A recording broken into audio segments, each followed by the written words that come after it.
You've probably heard the rhyme. I certainly have many times. First comes love, then comes marriage, then comes the baby and the baby carriage. And yet, that is not always the outcome for a lot of today's women. And I'm so excited today to have our special guest on, Joy Beth Smith. She's going to talk to us about what it means to be all things single in today's culture. I'm Julie Lyles Carr. You're listening to the Modern Motherhood Podcast from AllMomDoes. Thanks so much for having me. I'm so excited. You know, as I was reflecting on your book, one of the things that I think we often do as parents is we talk to our kids a lot about dating. We talk to them a lot about marriage. But I don't know that we do a good job at all talking to our kids about the possibility that they may go through life or they may go through an extended season single. Do you find that to be true in a lot of the people you're interacting with? Absolutely. I feel like I was raised to be a wife and a mom, and I was not prepared or equipped at all for a life of singleness. And so you just kind of get there in your adult years as a single woman or a man, but I haven't lived that life. So you get there and you're like, I don't know what to do. I don't know how to live this well, and I don't know even what that would look like. And certainly there aren't even models of that are being held up in the church and being said, like, this is what living singleness well looks like. I like the way you say that, living singleness well. What do you think the typical approach to singleness in Christian circles is today? And why is that perspective possibly not helpful or in touch? Yeah, I think that there are two things that I could say about that. I think one of them is that being single, like we are trying to get people out of singleness. Like it's not living singleness well. It's like trying to migrate them out of singleness and into marriage. And then I think that we prioritize singleness almost like rocks in a vase. Like the marriage are the big rocks that we put in the vase first, you know, and we prioritize them and we put them in. And then singleness is just the little pebbles that we kind of move around the big rocks. And they can fit in wherever they can, but they're never going to be the big rocks that are in the vase. So they can move in wherever they can in the pews, you know, they can take up whatever money's left in the budget, but they're never going to be the big priorities like marriages and like the married people are and like the married programming is. Why do you think we've gotten to that place? I mean, what is it, you know, within the Christian culture that has done that? Yeah, I think that it's so well intentioned, you know, like healthy marriages are important. You'll never hear me, a woman who longs for marriage, say that marriage is not important, that healthy marriages aren't important. I think that marriage is so important. I think that it's also a lack of understanding of how healthy singles will impact healthy marriages. We can't have healthy marriages without also understanding how healthy singles will filter into that. And married people hopefully will stay married forever, but that's also not the culture that we live in right now, either due to death or divorce. And so we have to have this culture that also says, you know, we value healthy marriages, but these may result in singles as well. So we are focusing on it's both and. It's not just picking one. I do find, too, that sometimes within singles programs within the local church, it's really more like a dating app. It's really not. It's not about equipping for living singleness well. Have you seen that to be true in the different churches you interact with as part of your ministry? Yeah, a girl that I interviewed for the book, she called it a meat market. That's what they call her singles ministry is a meat market. And it's like, well, that's pretty accurate, you know, where you just go. And it like the whole point of every event was to like, who's new here? Who can I scope out? Who can I lock eyes with for the first time? You know? And I think that when that is the point of the whole singles ministry is to pair you up, that is such a lack of vision for the singles ministry. And it's a lack of encouragement for singles that there's something so much more to this time than to marry you out of it, you know? And how frustrating for everyone. And it's so short-sighted, you know, and I understand that. Like I get that way where I can spend 5 days out of 7 of like, who am I going to marry? What am I going to do? But it's like, I need the church to help pull me out of that, not to further encourage me in it.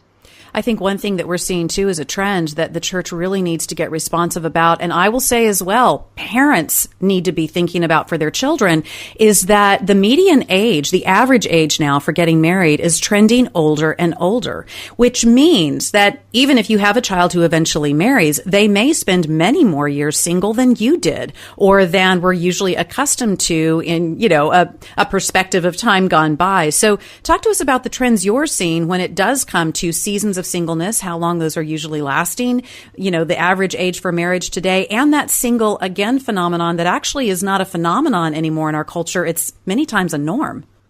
Absolutely. So I think the average marrying age right now for a woman is 28.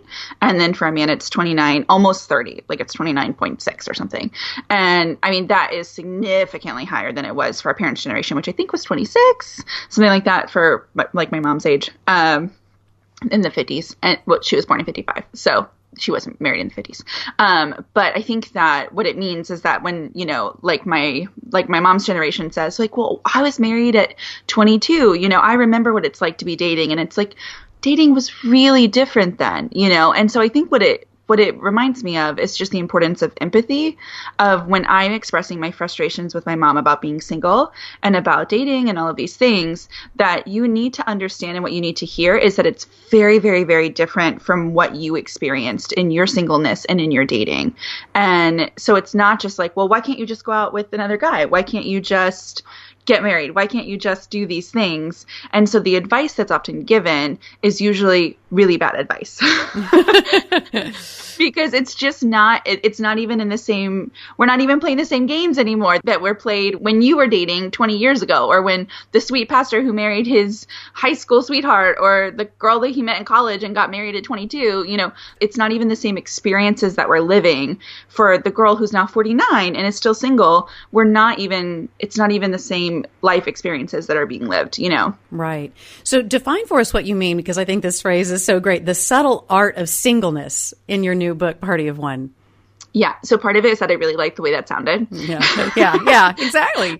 And part of it is that I think that when we try and make singleness a like paint by numbers experience of like, here's what your singleness should look like. It should look like preparing for marriage. And so you do that by becoming a better cook, and by, like going out on 6 dates a week, and by becoming more submissive, and by doing this and staying in a house under your father's covering. And, like, here's what your singleness should look like in this paint by numbers. And that is going to be, when I try and recreate that, it's going to be this like really ugly, horrible mimic of a painting, and that's just not what my singleness was meant to be. My singleness was meant to be my own creation, my own kind of painting. And for whatever reason, God, this was his best for me right now. And it wasn't meant that like in his best for me, I should try and recreate what his best for you is. So I had to figure out what his best for me is in my singleness today. And that doesn't mean that I should learn to cook because I'm trying to become a better wife. And that doesn't mean that I should become a better, more submissive person today. Like, it means that I should figure out what God's best for me is in my singleness right now. And that might mean, whatever, taking lessons of some kind. I don't know, but I should figure it out and figure out what my singleness and the art of my singleness is for me. And I think that everyone's is going to look really different, just like everyone's creations and pieces of art is going to look really different at the end of the day. But we shouldn't be trying to recreate someone else's masterpiece. We should be like creating our own. Well, and to some degree, I think because we as humans so badly want formulas, right? I can see somebody grabbing hold of some template and thinking that this is the recipe that's going to lead them to their dream man. Yeah. Which maybe it would, but maybe it might not. And there's not really some kind of formula here for getting to that place. And that might even not be the place that God is leading you when you try to plug in those kind of recipes. So what are the things moms can be doing right now to send healthy, right messages to their daughters and their sons about singleness and married life? So talking about those recipes, I think for so long we have used those recipes because they're super easy. And I think that we've said, like, if you stay pure, and if you love the Lord, and if you like don't go too far on prom night, and if you do all of these things, then like God is going to bring you a husband.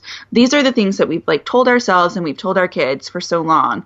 And at the end of the day, those are lies. We can't continue to pass them on. And I think that it's the responsibility at a church level and definitely at a parental level to stop the perpetuation of those formulas and of those lies and to say, you know what, I'm just refusing to pass this on anymore. And I'm refusing to denigrate the single life to something that's less than, like God might not bring you a husband, and that's okay. The single life is still this wonderful, full life, and that might be God's best for you. And so I'm going to encourage and build you up as a son or as a daughter, and I'm going to make you feel great about who you are. I'm not going to make you feel great about the wife that you may be someday. Because I feel like that's what I heard a lot of, like, you're going to make such a great wife, as opposed to like, you are such a great woman, Oh, yeah, yeah.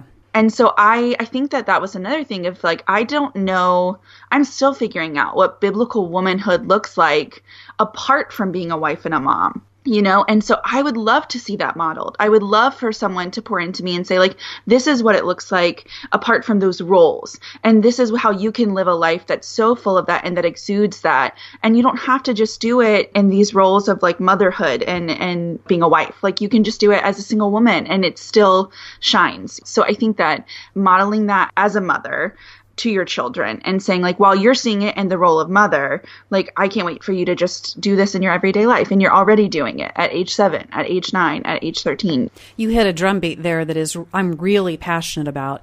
And I do talk to a lot of moms because I am one. My husband and I do speak on marriage a lot because we've been married for quite a while, and we've had some seasons that have been really good and seasons where we've really almost put it in the ditch. And so we're honored to share those things and those experiences that hopefully will help other people. But you really hit on something that has been something I've really come back to no matter what group I'm speaking with, that I think is so critical, which is outside of the role, what kind of woman are you?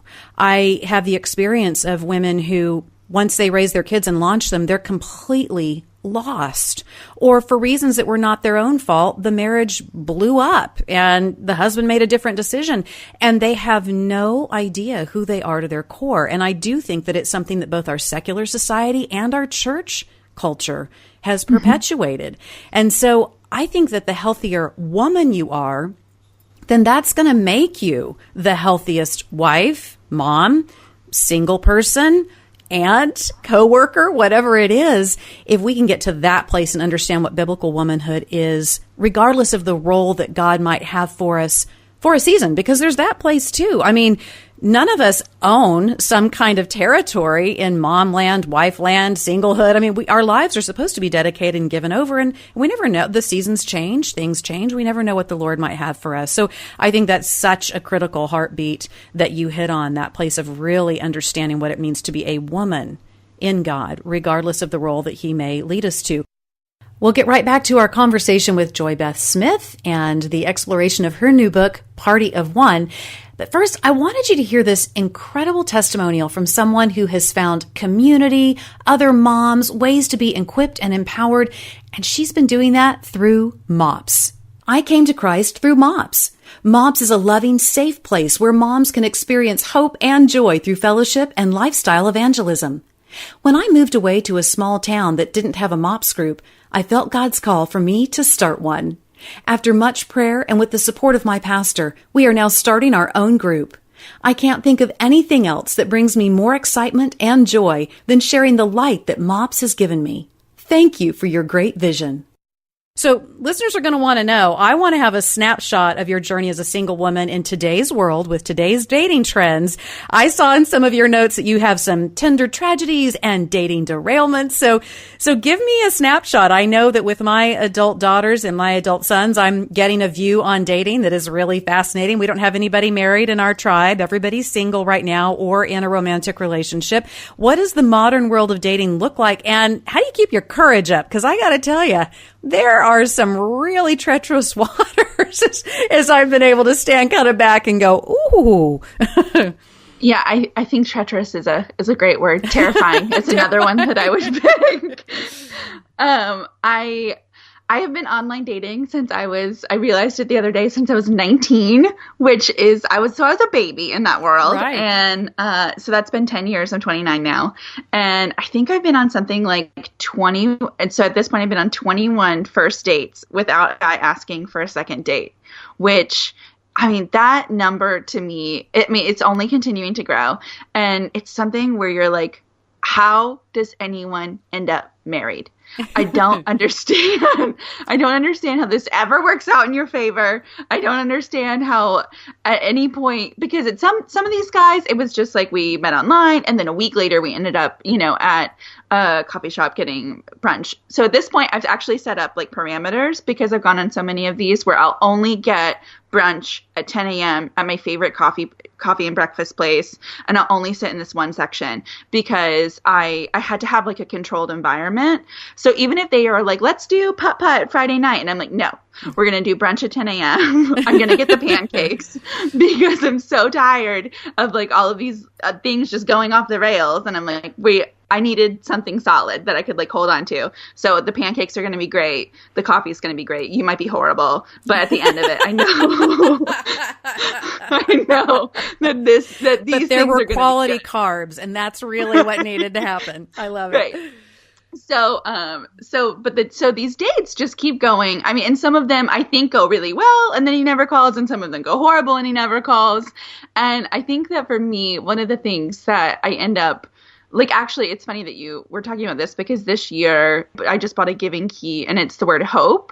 I was talking with a friend the other day and I was realizing that I don't actually really know what that word means. Like faith, I totally understand. It's like believing that like, Jesus is going to come again and he's going to do everything that he says he's going to do, and love is like selfless love, like actions and all of that. I totally get all of that.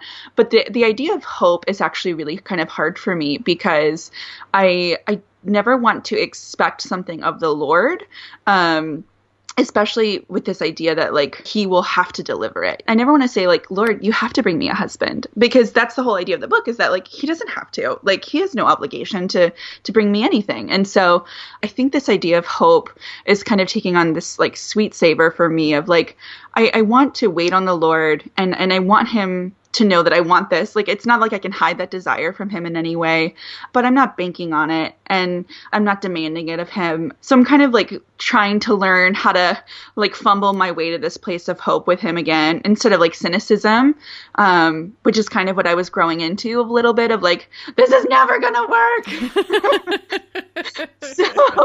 So I was like stupidly hopeful and then like drew depths of despair and cynicism. And now I'm back into like choosing to be hopeful, I think, and figuring out what that looks like. I recently spoke on the difference between hope and wish, and they are really different things. But I think in our culture, even within our faith communities, we have actually mashed them together. And it's kind of like sort of a faith-filled wish, kind of sort of with sprinkles. I mean, like, then I think that hope is something that really says, our hope is in the fact that God is good. And he's got us, and we stay there. And there can be very legitimate wishes that go alongside in our lives, but hope, it's something different than a wish. And I think that we do ourselves a big favor when we stand in hope for his goodness. We stand in hope for that eternity he has, but we're not complicating it with a whole dialogue of wishes.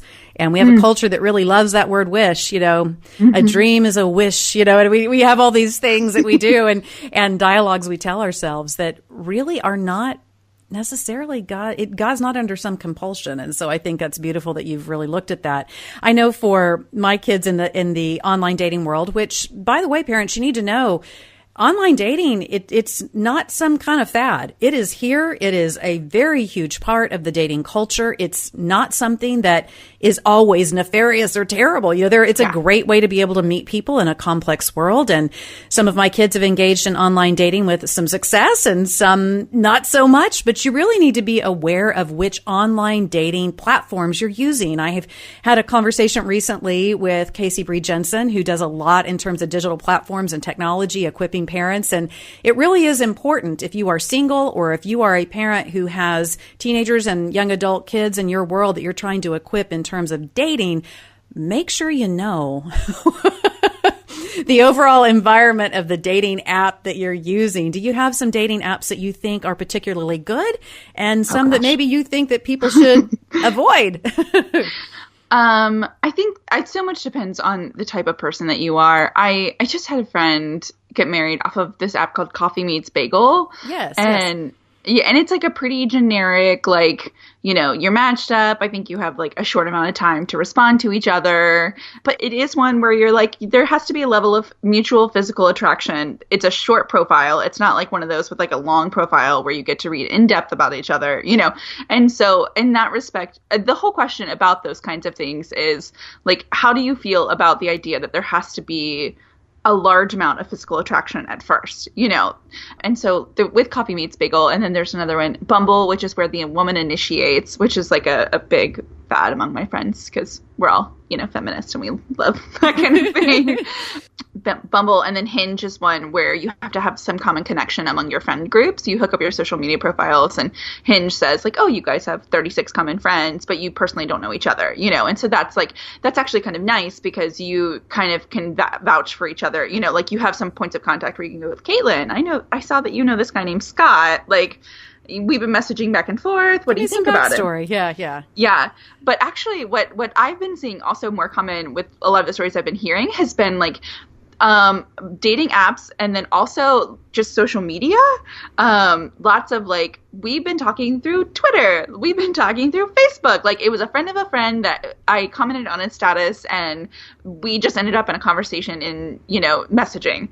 And that's been a funny thing because when you're raised on the internet, you just kind of like figure out how to work your way around it, you know? And like, so the idea of meeting someone on someone's status, while it sounds kind of crazy, you're like, but it's really not. Like, this is a real person. I can see his profile. I, you know, looked at his pictures all the way back to 2007. He seems fine, you know? So it's sort of this real weird world where it's everything from Bumble and Coffee Meets Bagel to Twitter and Facebook and Instagram. You know, I have friends who got married because they met on Instagram. So it's a whole array of things that you just kind of have to figure out how you fit into that and what that is. And then there are the Tinders. And I actually have a really great girlfriend who loves the Lord, and her husband loves the Lord, and they met on Tinder, which is seemingly nefarious, but has great people on it too. So right. And I think the really important takeaway for this, for parents, for those who have someone who is in a season of singleness in their life, is that don't discount and put down the online platforms for meeting people. It's a very important component. And just because that's not something you were familiar with or not a way that you met your spouse or whatever, does not in any way discount the importance that it has on the landscape for today's singles. It's a really important component. So let me give a heads up to our listeners, all right? Joy Beth fearlessly dives into our next topic, and it's one that we want to give you, the listener, the opportunity to put in some headphones if you're in the car with younger kids who might be listening along, because we want to be fearless, and this is the place that these kind of conversations should have, but we want to give you a little editing note that you might want to stop the podcast for a bit, find those headphones if you've got some smaller people listening. So here's a bit of a pause, and then we're going to take on an important topic. All right, Joy Beth, you importantly and pretty fearlessly take on the topic of singleness and sexuality. And what I love in your book, Party of One, is that you don't just skim over it like it's some assumptive, oh, true love waits kind of drive-by. And you don't pretend it's only a male issue. So what did you discover in opening up this topic as you were writing the book? And what is important for parents to know in those conversations as they seek to prepare their kids for adult life, either married or single? I'm so glad you asked this question, because I think that the church and Christian homes are often the last place that these conversations take place. And I almost wish that I had written the book. There's like a small part of me that wish that I had written the book to the church and to parents, because this is the one part of the conversation where I'm like, this has to change, you know, like these conversations, because the church and Christian homes are the last place, they should actually be the first, you know, like they should be the front line where conversations about sexuality are taking place. And I say sexuality and not sex, because I feel like Christians, parents feel like because they have the sex talk at some point, you know, like probably 4 years too late, but they have the sex talk and it's like enough. Like, oh, we had the sex talk and birth control after marriage, it's fine, you know. And it's like, actually, there's so much more. And, you know, like your kids ride the school bus, and even if they don't ride the school bus, they have friends, and they're getting so much information, and there's so much out there, and there's such a there's so much noise right now in this conversation that they are being exposed to, and they have so many questions. And if they don't right now, by the time they have questions, they've already been given so much information that's not from you that they are forming assumptions and forming opinions. And they need to be informed, and they need to have those things. They need to have information readily available to them, before those questions even are like being formed. So I feel like the parents can and should be on the front line about things like, just sexuality in general, but about like body, like all kinds of like things with the body that I wish I would have like had information on, and about gender. And I mean, there's so many issues right now with the trans issue, and even how gender is formed. And like, I feel like gender is really interesting in the church because we have so many assumptions about like male and female. Like, right, just today, I shaved my legs for the first time in 3 months, and I was thinking like, this is going to be my next crusade. It's like, like, what a stupid thing that we've assigned to women of like, you have to shave your legs, And it was one of those moments where I was like, this is a dumb female thing that we've decided is female, And so I think that that's like such a fun conversation that you could have. It is. Like, and you look at, the rabbis in the Old Testament were instructed to shave. I mean, everything. So it's just really interesting. It is a cultural thing that we have decided in this country is male and female. And then those messages become pervasive in the church, but may not have provenance in terms of really how God sees us as male and female. Right. And like, we should know the difference, and your kids should know the difference. And especially, I think I grew up in an era in purity culture where that male and female, especially the femaleness, the more female you were, culturally, it was actually tied up to like purity and then holiness and godliness. And so that was a mess that you had to like figure out for yourself of like, if I'm not this pure and this female, am I also less holy? That should never be the messaging that your child is receiving, And so you have such a gift of like presence in your home with your children to be able to like, from a young age, just being like, oh yeah, like, that's a truck and you're a girl, but it's fine. Like, what an easy sell for you that you could do. And like, I love makeup and I'm a girl, but I hate shaving my legs. Like, that's a choice I can make. And you too can make that choice in your homes. I just feel there's so many things, so many conversations, small and large, that you can have in your homes. So many questions, so many safe places that you can create. And I think that the church should be the ones to create them, because like, this culture is crazy. And so your kids are going to have questions, and how great that you get to be the like receptacle and the meeting place for that. And it shouldn't be scary to you, or it might be scary to you, but also like, just meet that with grace and be like, I have no idea. I've never even heard of this before, but like, let's talk about it, and I can Google it and then we can come back together. It's exciting to me that you can have a relationship with your kids where that can even happen.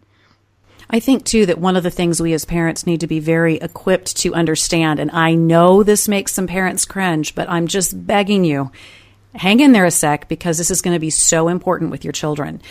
I think somehow we have almost tried to say, well, if you're single, then the pure route, the holy route, is that you are desexualized. And that's not the case. We are sexual beings, and we make choices through the empowerment of Jesus Christ, how we're going to express those things. And ideally, God's best is within a covenant relationship.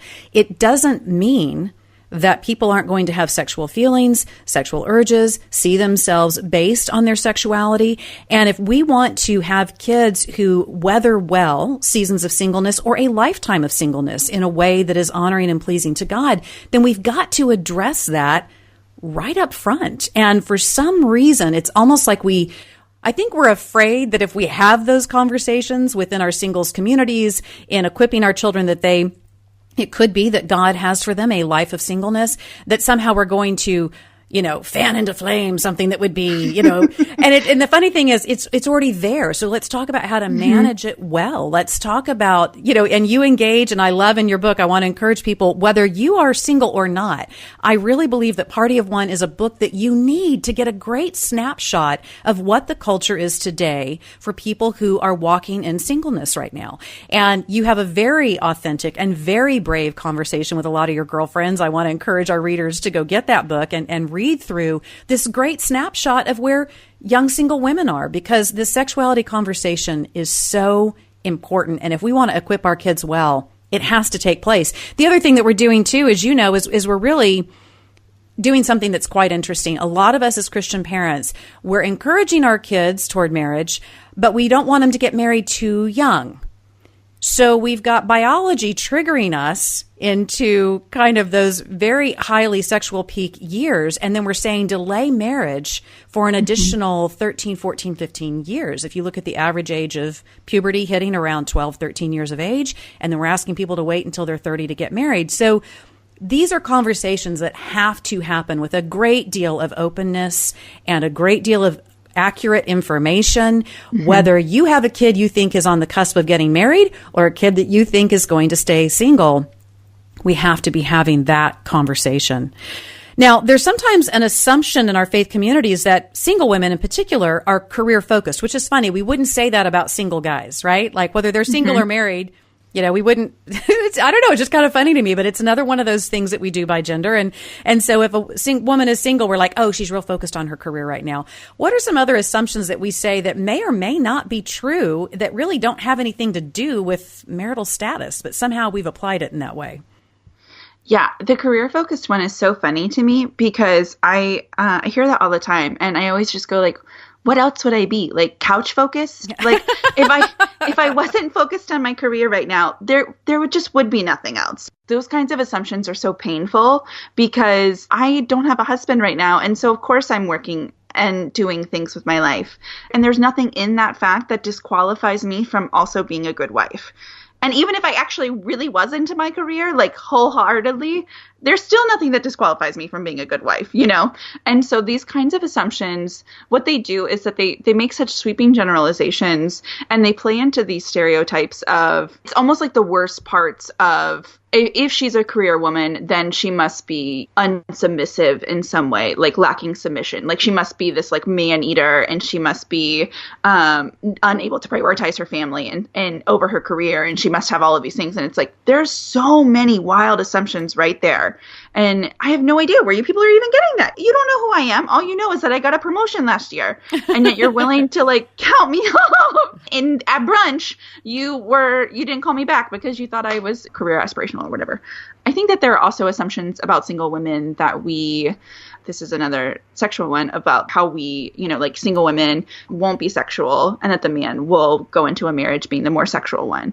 And I actually had a lot of friends who entered a marriage with that kind of assumption, and then they had to work out a lot of shame because it ended up being like either switched in some way of like they had a higher sex drive than their husband or something like that. And it was something where it was like there are just a lot of assumptions around sexuality in marriage that as singles we kind of continue to perpetuate of like, oh well, you know, I'll be demure and like passive and just like acquiesce to his demands, you know, in the bedroom. And that was just not the case for a lot of them. And yet we're continuing to like build that narrative. Well, I think, too, what's interesting, you bring up something that I really like, which is we've been talking about the assumptiveness that many times faith communities can have toward singlehood, but you've really flipped it in a really interesting way. There are a lot of assumptions that singles may have about married life, and they may be putting sort of an emphasis themselves on, well, if my life were this, or once I get married, I will. So talk a little bit about that, some of the mythology of marriage that you sometimes see the single community engaging in. Oh my gosh. And I think that this is actually like one of the most devastating ones is the idea of like marital bliss.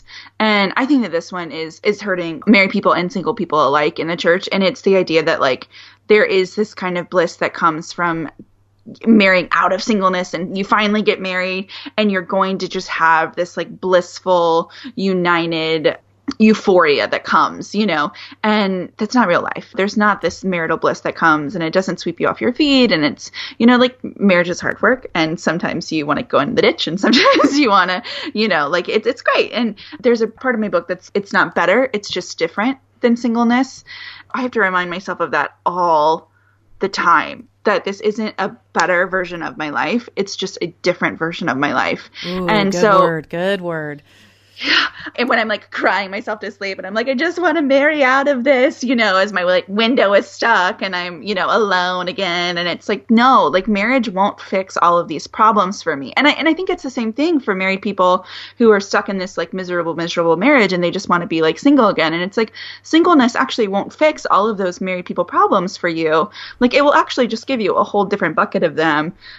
It's just going to be a different set of problems. So the myth of marital bliss, it's setting married people up for expectations that marriage will in no way be able to meet. And it's setting single people up for just a life of discontentment as we sit here and we pine for something that in no way is realistic. Find out more about Joy Beth Smith at joybethsmith.com. And you also want to check her out on Twitter, where she goes by the handle JBS2Cents. So that's JBS TWOCENTS.